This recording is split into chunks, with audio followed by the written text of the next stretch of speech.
Welcome to this lesson on ATP, or adenosine triphosphate. ATP is often called the energy currency of cells, and for good reason. Just like money allows you to buy goods and services in everyday life, ATP provides the energy needed for virtually every process that occurs inside living cells. Whether you're a tiny bacterium or a complex human being, your cells rely on ATP to function. In this video, we'll explore what ATP is, how it works, and why it's so essential for life. So, what exactly is ATP? ATP stands for adenosine triphosphate, and it's a special type of molecule called a nucleotide. Think of ATP as the primary energy carrier in all living cells. Its main job is to store energy and then release it when cells need to do work. This energy is released when the chemical bonds between phosphate groups are broken. What makes ATP truly remarkable is its universal role. Every living organism on Earth, from the smallest bacteria to the largest whales, uses ATP to power their cellular activities. It's one of the most fundamental molecules of life. ATP is made up of three main components working together. First, there's adenine, which is a nitrogenous base. You might recognize this from DNA and RNA. Second, we have ribose, which is a 5-carbon sugar molecule that forms the backbone of ATP. And third, perhaps most importantly, there are 3 phosphate groups attached in a chain. These 3 phosphate groups are the key to ATP's energy-storing ability. The structure of ATP is similar to the building blocks of RNA, which makes sense because ATP plays such a fundamental role in cellular processes.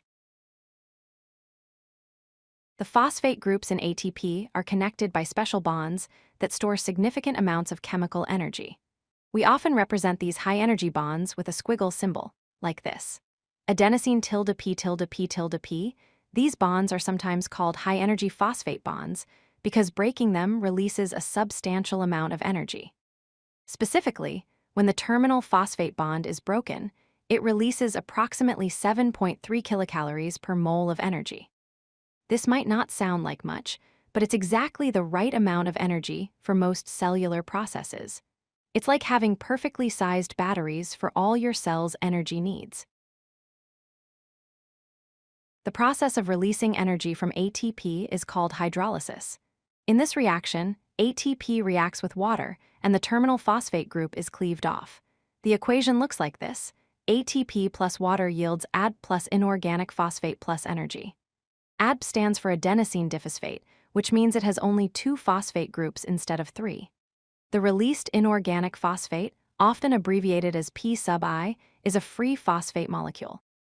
And most importantly, this reaction releases energy that the cell can immediately use to power various cellular processes. This is how cells convert the stored chemical energy in ATP into usable energy for work. Cells use the energy from ATP for 4 main types of work. First is mechanical work, which includes things like muscle contraction when you move your arm or the movement of tiny structures inside cells.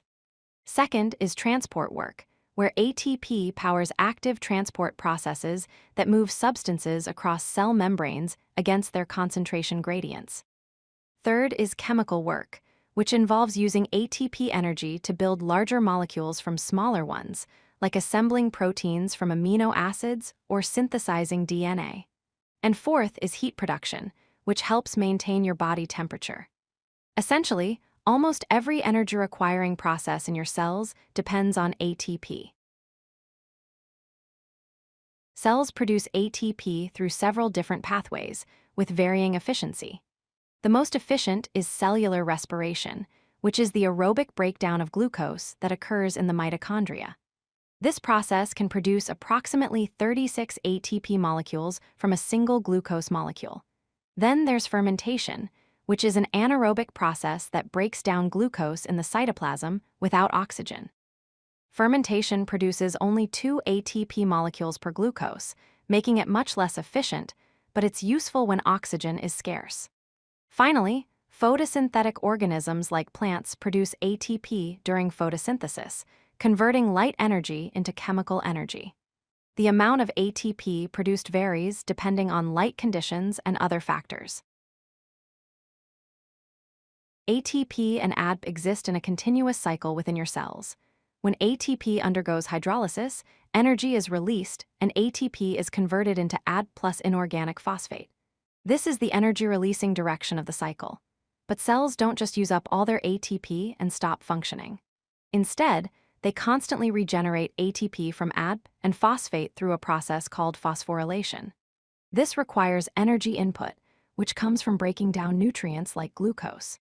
So ATP releases energy when cells need it, gets converted to ADP, and then ADP gets recharged back into ATP using energy from food.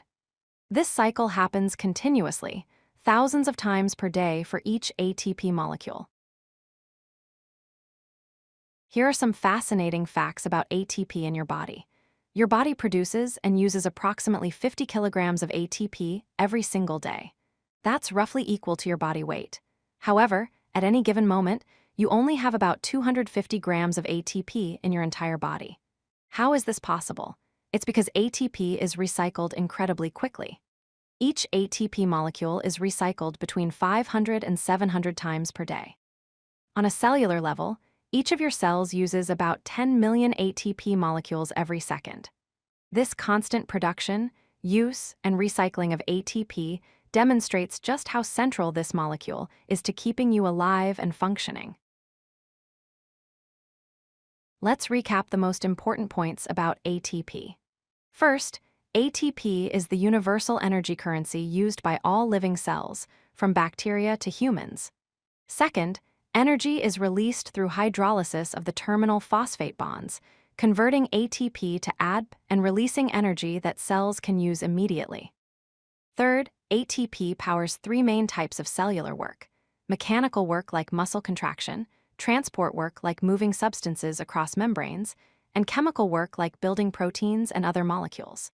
And finally, the ATP-ADP cycle continuously recycles energy in your body, with ATP being broken down to release energy and then rebuilt using energy from nutrients. Understanding ATP is fundamental to understanding how life works at the cellular level.